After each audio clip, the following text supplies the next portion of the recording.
Halo semuanya, kembali lagi bersama saya Rian Bayu Mahendra dalam acara PJPL Podcast.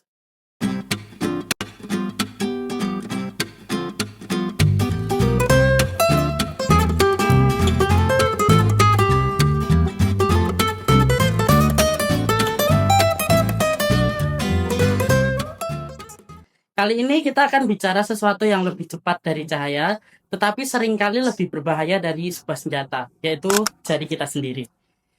Di era di mana AI bisa meniru wajah siapa saja dan algoritma tahu rahasia terdalam dari kita. Pertanyaannya bukan lagi seberapa cepat kita bisa mengakses informasi, tetapi seberapa bijak kita bisa memprediksi dari satu tombol share. Apakah kita sedang membangun bangsa melalui konektivitas, atau justru tanpa sadar kita tuh menanam benih perpecahan lewat hoax dan diskriminasi? Hari ini kita akan bedah tuntas mengenai foresight, literasi digital, dan bagaimana menjadi warga negara yang nasionalis di tengah badai digital. Hari ini kita memiliki dua narasumber utama. Yang pertama, sama-sama perkenalkan diri. Ya, selamat sore, teman-teman. Perkenalkan, nama saya Perkenalkan Hadi. Bisa dikenalkan saya dari Universitas Gadjah Mada. Dengan saya perkenalkan nama saya Gabriel Sudrajaya dari Universitas Binus Online. Bisa dipanggil Gabriel. Nah, kita kan sering kali ya Mas, hoax itu dibungkus dengan narasi nasionalis yang provokatif. Menurut Anda berdua tuh bagaimana Anda melihat fenomena mahasiswa yang terjebak menyebarkan kebencian demi membela kelompoknya sendiri atau tidak mau dipandang buruk oleh orang lain? Ya, menurut saya kembali ke basic ya. Saya karena AI sekarang masif ya. Jadi mungkin kedepannya sebaiknya kelompok-kelompok tertentu memiliki filter sendiri untuk menyaring dari sumber-sumber ya. Seperti karena ini sangat berbahaya sekali jika disalahgunakan. Gitu sih kalau menurut saya gitu. Nasionalisme ini yang provokatif ini ya. Gitu sih. Kalau dari Mas Roy sendiri apakah ada tanggapan atau ada penilaian lain? Oke. Menurut saya ya, mungkin dari sebenarnya itu kalau dari teman-teman mahasiswa yang tiba-tiba nge-share itu kan pertama mungkin dari emosi ya. Jadi ngeliat dari feedbacknya dulu, terus langsung dia mungkin kebakarannya langsung nge-share. Dan itu kurang dari check-in dulu atau verifikasi dulu. Jadi misalnya sih itu kembali ke mahasiswa sendiri atau pemikiran dari masing-masing sendiri ya. Jadi sebelum kita nge-share itu lebih baiknya kita cek dulu apakah ini fakta atau hoax atau gimana. Itu sih. Kalau misalnya menanggapi hal itu Mas, kan biasanya sekarang informasi nggak tentang teks aja nih, kadang ada beberapa video-video. Nah, kita misalnya untuk membedakan itu sekarang kan AI semakin sulit ya itu ya. Ketika apa itu bisa menjadi senjata untuk melukai bangsa kita sendiri. Misal foto seorang itu diedit menjadi menampakkan hal yang tidak benar atau bagaimana gitu menjadi video kan bisa jadi Mas. Kalau saya sih sepakat ya, karena memang deepfake ini sangat berbahaya karena mungkin di era sekarang AI itu sangat masif, yang benar-benar renderingnya itu sangat-sangat perfect menurut saya.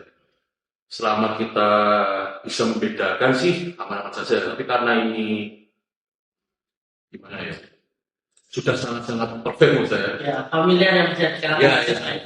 Jadi benar sih, bahaya sekali. Mungkin kalau dengan Mas Roy. Oke, saya juga sebenarnya setuju juga dari pendapat dari Mas Gabriel. Sebenarnya dari itu juga mengenai masing-masing sih. Sebenarnya kita tuh harus gimana dan menyikapinya sebenarnya beberapa waspada lah. Dari situ kan meskipun itu perfect kan masih kadang kelihatan ini kayak kaku gitu. Itu kalau itu bisa langsung kita itu kayak itu mending nggak usah disana. Kalau di daerah kampus UGM dan Binus Online ini, seberapa sering sih mahasiswa atau teman-teman kalian tuh yang menyebarkan informasi itu tanpa melakukan checking atau fakta kebenarannya terlebih dahulu? Mungkin dari saya, karena saya online, sebenarnya itu kan riskan ya. Iya. Tapi sejauh saya kuliah sekarang masih terfilter lah, masih aman. Masih batas wajar ya Mas? Ya, masih batas wajar dan bisa dikontrol. Masih aman sebetulnya. Kalau dari daerah UGM sendiri bagaimana? Oke. Mungkin kalau dari teman saya sendiri itu kan kadang tetap ada yang kayak saya perlu atau repost itu cuma kalau misal ini salah gitu, kadang teman-teman juga pasti koreksi loh. Oh ini nggak benar atau mending dicek ulang gitu kan. Jadi ya masih ada, cuman sebenarnya beberapa teman-teman mahasiswa itu juga udah saya mulai beberapa kali.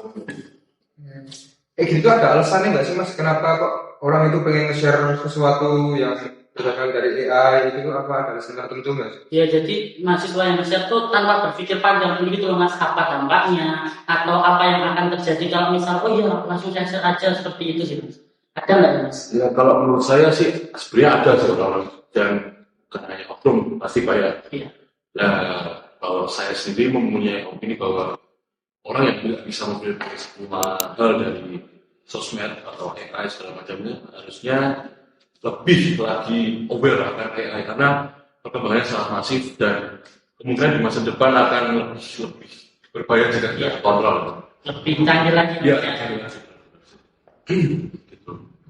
Kalau dari masalah sendiri, Kayak mungkin kalau saya, kalau seorang tuh kadang dia tuh ini loh kayak tadi yang saya bilang tadi itu mungkin dia kayak udah kebakar emosi dulu, jadi nggak mikir lebih panjang kayak udahlah langsung share aja. Terus ada dua alasan kedua tuh mungkin orang itu kayak FOMO kalau pengen singkat loh. Iya. Jadi dia kayak wah kalau yang lain nggak share, tapi aku pengen langsung share loh tanpa ngecek ulang lagi. ketinggalan zaman gitu ya, Mas. Kayak aku ketinggalan itu. ya. Gitu sih. Dari apa yang sudah kita bahas tadi teman-teman, kita tuh bisa melihat bahwa setiap perkembangan sekecil apapun selalu membawa dampak ke masa depan. Disinilah pentingnya foresight teman-teman. Bukan hanya sekedar menebak masa depan, tetapi bagaimana kita sebagai mahasiswa penerus bangsa Indonesia membaca pola, memahami tren, dan mengambil langkah hari ini untuk menghadapi apa yang belum terjadi. Bagaimana kita menghadapi agar kita tuh bisa untuk mencapai Indonesia emas. Lalu menurut Mas Roy dan Mas Gabriel, apa yang dimaksud dengan foresight thinking dan mengapa hal ini tuh penting dalam bersosial media di masa ini? Oke, mungkin aku jawab dulu ya. Jadi mungkin simpelnya foresight thinking itu kayak kita tuh sebelum melakukan sesuatu atau share atau nge-like atau membuat postingan itu kayak ngeliat dampaknya kepada segala macam. Ya, segala macam. Dan mengapa ini penting tuh karena ya benar dari dampak tadi. Kita misalnya membuat kayak ikutin suatu tren, cuman ternyata tren itu salah itu kan bakal ngecap ke kitanya gitu. Ya, terjadi pro kontra yang terjadi. Situ. Ya, setuju sih karena memang harus apa yang kita buat di sosmed itu kan nggak bisa hilang kan di sosial media. Jadi foresight thinking ini penting sih karena kita harus ready ke depan mungkin kita cari konten yang mungkin viral sih. Tapi bisa di masa depan bisa menjadi seseorang. Ya. Mungkin penting sih foresight thinking ini. Kalau menurut saya gitu.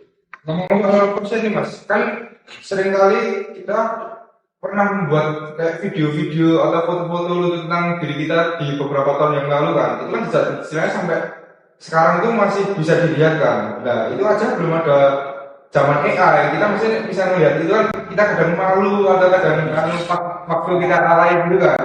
Nah itu apalagi kalau zaman AI sekarang 10 tahun ke depan itu kita video-videonya bakal bisa diedit dengan lain itu. Nah itu mas, kan kita bukan cuma bisa mengedit wajah kita aja ya, bisa mengedit wajah orang lain juga. Terus untuk 10 tahun ke depan nih misal, oke itu kita yang aktif. Tapi kalau 10 tahun ke depan kita nggak tahu bisa terbuka gitu apa yang kita edit. Itu tuh menurut masnya tuh gimana sih kita harus memulai kah, men-share atau kita harus seperti apa ya mas? Oke, mungkin pertama kalau kita misalnya 10 tahun ke depan ya, itu harus tetap kita pikir secara ini sih benar-benar matang. Misalkan kita belum tahu ke depan kita bakal ngapain jadi apa atau kita bakal ngapain kan. Jadi ya tadi itu seperti jejak digital kan pasti bakal nempel. Mungkin kalau sekarang kita masih mahasiswa ya, ini kalau kita terus waktu kita mau kerja kita wawancara kan kadang kita harus nyantumin media sosial. Nah, itu kan pasti melekat banget terus dari kita gimana apa yang kita share, yang kita like atau apa yang kita post itu pasti kelihatan. Kalau saya sih lebih mungkin ke filtering sih. Mungkin lebih dipilih-pilih lah. Apa yang kita posting ke media sosial mungkin lebih dipilih karena ya benar omongannya Mas Roy karena bisa jadi di masa depan kayak kita checking background sangat-sangat berbahaya sih. Gitu. Kadang bisa kita bersosial media nih mas, kan algoritmanya sesuai kita ya cari atau sering kali lihat kan mas, itu ada dampaknya nggak cuma kayak mengikis diskriminasi terhadap suatu entah itu agama, ras, suku dan lain-lain, itu apa ada dampak yang sebegitu besar? Apalagi kan sekarang tuh anak-anak muda tuh tren banget sama yang namanya TikTok ya Mas ya. Mungkin kan yang muncul di beranda FYP itu kan apa yang sering kita like, apa yang sering kita tonton. Itu kan yang jadi dampak kita itu kan sering muncul ya Mas ya. Terus menanggapi masalah itu tuh menurut kalian tuh seperti apa ya? Oke, menurut aku ya mungkin gara-gara kita sekarang tuh kayak TikTok kan lebih ngambil yang algoritma kita ya, share walaupun saya lumayan bahaya sih, karena itu kan membuat tuh kayak filter bubble lah. Iya. Jadi kayak kita lebih si TikTok ini atau sosmednya lebih menyimpulkan apa yang kita setujui, apa yang kita sepakati loh. Jadi kayak itu membuat kita tuh kayak bersikap inklusif, tertutup. Jadi kayak kita mungkin lebih susah menerima perbedaan pendapat di situ. Dan itu lumayan bahaya sih. Jadi kayak menumbuhkan rasa egoisnya lebih tinggi gitu ya Mas ya, nggak mau menerima orang lain. Terus keinginan diri sendiri terus gitu ya. Setuju sih, karena memang kayak gitu menjadi kita membuat diri kita satu POV kan. Ya, Kita menerima POV orang lain kan. Jadi bahaya sih. Kalau di wilayah kampus kalian sendiri, budaya fact checking sebelum menyebarkan informasi itu apakah sudah diterapkan atau sedang dibicarakan ya Mas? Kalau di kampus kita sendiri di Politeknik Admi sih menurut saya kita biasanya akan melakukan fact checking. Itu pun nggak semua mahasiswa ya. Entah itu kita akan fact checking ke informasi di kampus atau lewat dosen-dosen seperti itu. Tapi menurut saya di kampus ini tuh juga belum terlalu melakukan fact checking ya Mas ya, karena mungkin emang udah capek atau apa kita nggak tahu alasannya. Kalau dari kampus kalian bagaimana ya? Oke, mungkin kalau dari kamu saya mungkin budaya fact checking itu sebenarnya udah mulai diterapin sih sama teman-teman mahasiswa yang lain. Soalnya kan kayak misalnya kita nongkrong ya, kan terus kayak dia nemu sesuatu yang menarik itu kan kayak dulu ini gitu. Kan tetap kita itu juga harus sambil koreksi dia. Coba dicek dulu gimana aslinya. Soalnya kan sebenarnya fact checking itu kan hal yang mudah kalau sama Iya. bisa menggunakan AI juga. Jadi itu enggak semuanya itu nih kan. Kita cek itu apakah ini benar atau enggak, atau benar langsung belajar bisa. Dari kesadaran diri sendiri Ya, ya. bisa dari situ paling penting. yang aku pakai kalau soalnya kalau saya kan ikutnya online ya, jadi kayak fact checking itu sebenarnya 50-50 kan. Bisa jadi pelapor benar apa enggak ya enggak, karena memang kita tidak bisa kontrol kan. Ya. Tidak ada tatap muka langsung, kita by online, jadi gitu sih. Mungkin kalau di lingkup online belum 100%. Sebagai besar kan sudah ya. Kalau mungkin kalau yang lulus offline mungkin udah, tapi kalau lulus online saya pun nggak bisa bilang kalau itu 100%, pasti 50-50. Lalu untuk ngomong soal dampak jangka panjang nih Mas, apakah kalian tuh setuju bahwa satu kali kalian mengklik tombol share dari satu individu atau satu universitas misalnya, itu tuh bisa berdampak bagi kondisi sosial masyarakat atau mungkin bangsa Indonesia Mas? Oke, mungkin menurut aku sih itu bisa berdampak. Soalnya kan mungkin gini ya, kan kita nih ya memiliki faktor Instagram gitu. Dan situ kan kita bisa kayak share atau repost lah itu. Kan itu repost kita ke follower kita. Nah dari follower itu kan mungkin mereka kayak sependapat loh. Itu kan bisa langsung share juga. Dia sendiri itu sifatnya kayak berkali-kali lipat loh. Berdarah gitu. Jadi kan semakin banyak yang share pasti semakin banyak informasi ini diterima sama masyarakat. Jadi kalau mungkin oke lah kalau itu informasinya itu benar atau fact checkingnya itu udah benar. Cuma kalau misalnya informasi salah atau yang digunakan untuk manipulasi itu kan bahaya banget gitu. Betul. Karena bisa melebar kemana-mana juga ya Mas. Kalau dari kampus Mas Roy dan Mas Gabriel tuh udah kayak dibentuk satuan petugas anti hoax atau anti diskriminasi gitu nggak sih Mas? Atau kalau di Politeknik kan setahu saya yang sudah dari tahun kemarin bikin itu ada P2KS, jadi kekerasan seksual gitu ya Mas. Itu di Politeknik Admi sudah berjalan dan sudah dibentuk satuan tugasnya. Kalau dari UGM sama BINUS itu gimana ya Mas? Kalau dari UGM itu juga ada Satgas. Nah itu udah dari lama sih. Jadi dia emang yang khusus ngurusin untuk KS untuk kekerasan verbal ataupun memang fisik itu semua dulu. Jadi tinggal lapor aja. Kalau virus offline sudah ada, kalau virus online sejauh ini belum ada karena memang kita antara mahasiswa itu kan tidak ada interaksi ya. Mungkin ada tapi minim sekali. Jadi mungkin kalau yang di virus offline sudah ada seperti APMI dan seperti UGM sudah ada dan sudah lama sih. Terus untuk tempat lapornya itu apakah kita harus langsung mendatangi petugas atau ada form seperti itu? Kalau UGM itu udah ada webnya sendiri, jadi kita tinggal Akses saja. dan itu dan gimana ya, private lah intinya. Jadi Oh. yang namanya Analisis gitu ya Mas? sangat aman sih sebenarnya kalau misalnya ada. Kalau ngomongin diskriminasi terus kekerasan seksual dan lain-lain itu kan kadang di sosmed atau lingkungan kita biasanya itu kan kadang dimulai dari candaan itu sih mas, kayak canda sama teman-teman dan lain-lain itu hal-hal kayak gitu bisa menimbulkan efek yang besar nggak sih mas tentang candaan-candaan yang mengarah ke diskriminasi atau kekerasan seksual itu? Oke, kalau menurut saya dari AI itu kan bisa kayak misal kita kirim gambar, 2 gambar teman gitu, terus suruh melakukan hal apa itu bisa sekarang. Iya. Itu kan mungkin dari awalnya itu kan kita kayak merasa ini cuma video kan. Cuman kan itu kalau bisa kita lakuin semakin sering dan semakin lama itu kan bisa ubah pola pikir. Oh, iya. Kayak orang-orang yang nggak tahu kan pasti kira oh ini beneran gitu. Jadi kayak doktrin gitu Ya, Mas, ya? jadi itu bahaya banget sih bisa kayak enggak dari hal kecil ya bisa kayak rusak pertemanan terus mungkin bisa ke persatuan bangsa. Ini kan sekarang baru malah kayak kita buat video atau segala macamnya yang ikut suatu organisasi atau Apa gitu ya? sampai sekali. Terus resiko bagi demokrasi kita tuh jika AI ini tuh terus digunakan untuk memanipulasi data misal atau opini-opini publik secara masif tanpa adanya literasi dan digital yang kuat itu seperti apa ya Mas? Misal kayak kemarin kasus yang tabrakan kereta di Bekasi itu kan pasti adalah 1-2 oknum itu yang mengedit menggunakan AI, kata-katanya diganti atau apa, itu tuh respon kalian itu seperti apa ya? Kalau saya tuh emang resikonya tuh bahaya, tapi itu kan tetap semua tuh kembali ke diri sendiri semua ya. Jadi kayak bagaimana kita nyikapi itu, apakah kita mau fact check dulu atau kita langsung share tanpa mikir itu kan sebenarnya balik ke kita sendiri.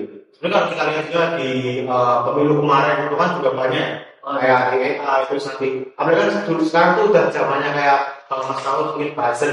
Oh iya, bisa kita Kayak mereka kan dibayar untuk nge-share sesuatu itu kan bisa mempengaruhi kelompok yang lain atau membuat orang lain percaya itu. Atau itu kan semua bisa jadi semua kayak manipulasi doang. Jadi sebenarnya balik ke diri sendiri. Sebenarnya fatal sih karena resiko bagi demokrasi ya berbesar karena tanpa basic yang kuat atau landasan yang kuat seperti literasi digital ini pun tanpa dibekali itu mungkin kita bisa pecah belah karena memang Iya. sangat-sangat riskan kan. Bicara soal buzzer tadi ya Mas ya, menurut Masnya nih, buzzer tuh sebenarnya benar atau salah sih Mas? Jadi bisa dibenarkan atau disalahkan. Apalagi kan di era modern ini tuh sebenarnya kita juga nggak perlu buzzer sih, kita tinggal bikin banyak akun, kita share sendiri kan juga bisa. Itu gimana Mas? Menurut saya sih mungkin ada yang masih ya, cuman menurut saya tuh buzzer itu salah. Saya kontra. Buzzer itu kan kayak dia suara yang bisa dibayar. Ya, Jadi misal dari atasan tuh suruh kita ngasih sesuatu yang mungkin itu cuma manipulasi itu belum tentu benar. Kan sebagai buzzer yang dibayarnya tuh kan sebagai kayak kita ini pekerjaan. Karena buzzer itu kan hanya satu POV. ya. Jadi apa sih kalau buzzer kan Itu kan dampaknya bisa fatal banget sih mas. Terus kalau misal tidak segera diperbaiki, itu tuh efeknya bakal bagaimana dan mesti kita sebagai mahasiswa tuh apakah kita punya peran yang penting untuk mengatasi masalah-masalah itu mas? Sebenarnya kalau dari peran ini sebenarnya kita juga pasti punya peran penting yang itu. Mungkin kayak kita misalnya kayak memberikan fakta sosial bagaimana itu. Cuman memang pasti ada masalahnya. Beda bisa jadi serang hasil kan. Iya. Tapi itu memang udah kayak udah akibatnya lah yang harus kita terima itu. Tapi kita menurut aku sih sebagai teman mahasiswa juga itu sebisa mungkin tetap kalau memang itu hal benar nggak usah takut. Kadang bener tadinya bisa Iya. mental aja. karena menurut saya kalau sebagai mahasiswa kita kan orang berintegrasi. Jadi kayak ya kita harus mikir apa yang kita share atau kita post di sosial media itu berdampak dengan orang lain. Jadi mungkin sebagai mahasiswa kita harus lebih pintar lah main media sosial karena dampaknya bukan main-main jika ke arah yang lebih buruk. Untuk persatuan dan demokrasi bangsa itu jika era digital ini mas, budaya digital ini tidak dibawa ke arah yang lebih baik atau tidak segera diperbaiki lah katakanlah. Respon kalian tuh jika ada satu atau dua oknum mahasiswa dari universitas kalian tuh, kalian bakal melakukan apa sih kalau ada yang melakukan penyimpangan itu, misal share hoax atau tanpa fact checking, itu tuh kalian bakal seperti apa? Mungkin kalau dari aku sendiri ya, aku bakal ngelakuin yang paling untuk paling mudah dilakuin lah. Mungkin kayak dia kalau dia punya misal share di story kan, terus langsung mungkin aku balas lah kayak, oh memang ini benar gitu, langsung coba dibaca ulang gitu kan. Itu udah, saya paling mudah dilakukan. Itu udah bisa menurutku itu juga berdampak lah sebelum dia nge-share kemana-mana ke sesuatu mana, lebih baik kita koreksi dari awal. Itu sama sih, saya mungkin kalau salah satu dua teman saya melakukan hal itu, mungkin ya langkah pertama saya yang konkret ya saya akan disalahkan orang itu karena memang bisa man to man kan, karena kayak oh ini harus dicek nih, ini nggak pernah nih Nadanya di mana? ya.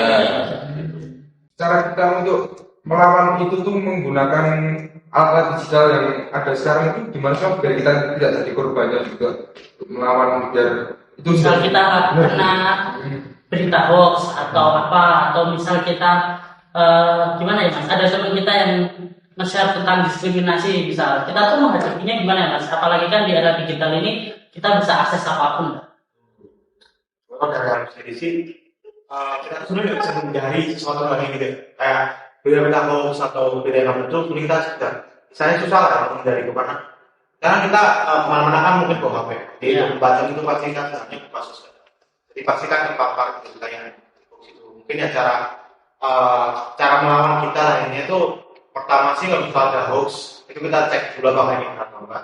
Itu bisa lewat AI atau bisa lewat Google juga, itu juga gede. Terus kalau misalnya ada teman kita yang misalnya terlanjur misalkan bisa kita bilang atau kita mungkin kayak tegur lah ya, kan.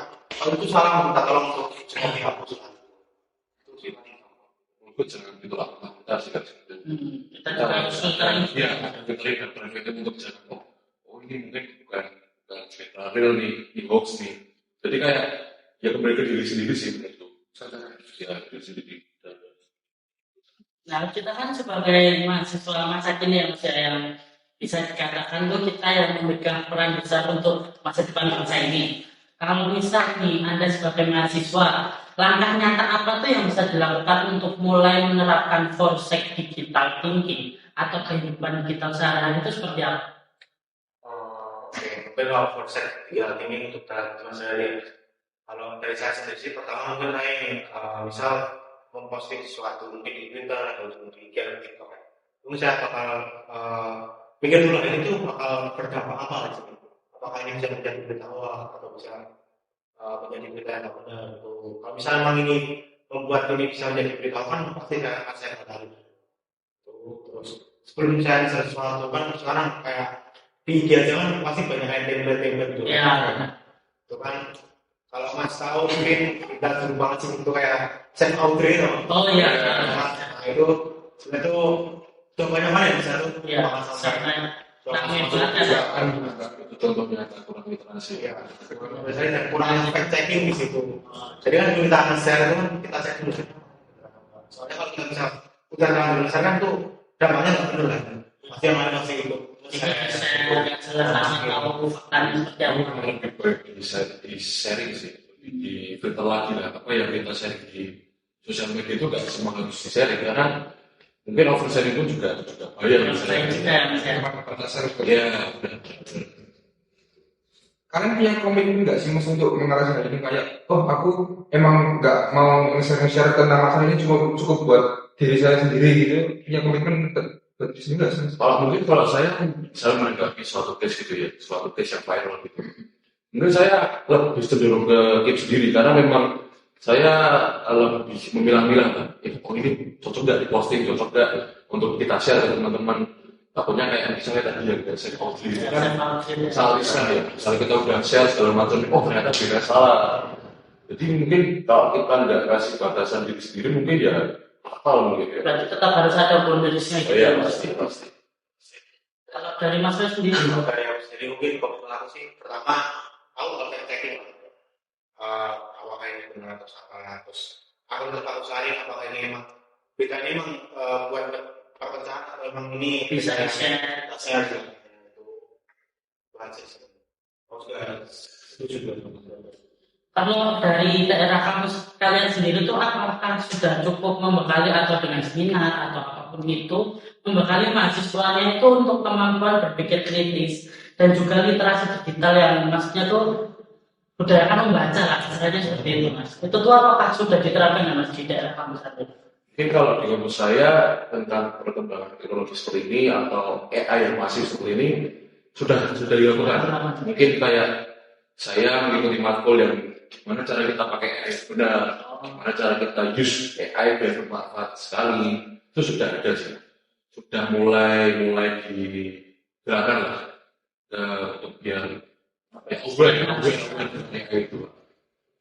Kalau dari kampus saya sih udah cukup membekali lah kayak kan kita kan itu juga ada seminar atau sebelum workshop gitu ya di kampus itu nanti kita juga mau ikut atau enggak mana kalau kita benar-benar aware dengan hal ini kan kita ikut ya nah, gitu. Mungkin menurut aku udah cukup membekali sebenarnya juga ada orang itu kayak mau dengerin atau beberapa tahun misalnya pasti kayak oke lah bakal lakuin cuma kalau orang kayak acuh gitu kan mesti cuma Ya, mungkin kalau orang-orang yang kasus seperti itu ya suatu faktor sebagai bos itu tadi. iya juga karena dia kan sudah makan juga Ya, terus pertanyaan terakhir nih mas, harapan kalian tuh sebagai generasi muda bagaimana tuh Indonesia kedepannya bisa dibangun tuh dalam menghadapi masalah ini mas. Jadi harapan kalian tuh apa sih untuk generasi muda tuh biar masalah ini tuh tidak terlalu berlarut-larut dan Indonesia tuh bisa lebih maju. oke kalau dari aku sendiri aku tuh berharap dari teman-teman